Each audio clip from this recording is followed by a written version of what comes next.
शिरवाड यांनी केलेली एक प्रेम कविता जी वेगळ्या वाट्यानं जाणार आहे की बाबा तेच प्रेस ऐकून कधी कधी बोर होते, त्यामुळे just get to the point. तर ती मी तुम्हाला जस्ट क्विकली ऐकवतो. पुरे झाले चंद्र सूर्य, पुरे झाल्या तारा, पुरे झाले नदी नाले, पुरे झाला भार. अरे मोरासारखा छाती काढून उभा राहा, जाळासारखा नजरेत नजर बांधून पहा आणि सांग दिला तुझ्याच विठीत स्वर्ग आहे सारा.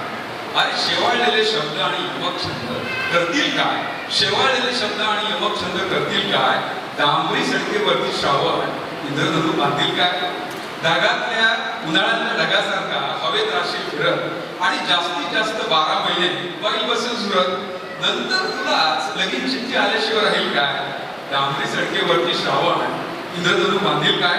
म्हणून म्हणतो जागा हो, म्हणून म्हणतो जागा हो, जाण्यापूर्वी वेळ. प्रेम नाही अक्षरांच्या भातुकलीचा खेळ. प्रेम म्हणजे वणवा होऊन जाळत जाणं, प्रेम म्हणजे वणवा होऊन जाळत जाणं आणि प्रेम म्हणजे जंगल होऊन जळत राहणं.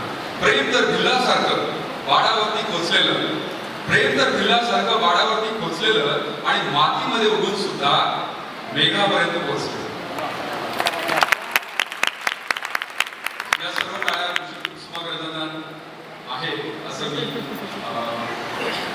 असिम करतो आपण त्याला. आणि पुढच्या गाण्याकडे वळूया. पुन्हा आपण आता साजो कृपातलं गाणं करणार आहोत. राधा ही बाबाई, निशांत मराठे, तू माझा किनारा या अल्बम मधलं हे गाणं आहे अशोक परांजपेचं. आणि स्वप्नील बांदोडकर माझ्या मते या गाण्यानंतर ते प्रसिद्ध आहेच पण सुप्रसिद्ध या गाण्यानंतर जास्त अशोक पत्की यांनी संगीतबद्ध केलेलं गाणं.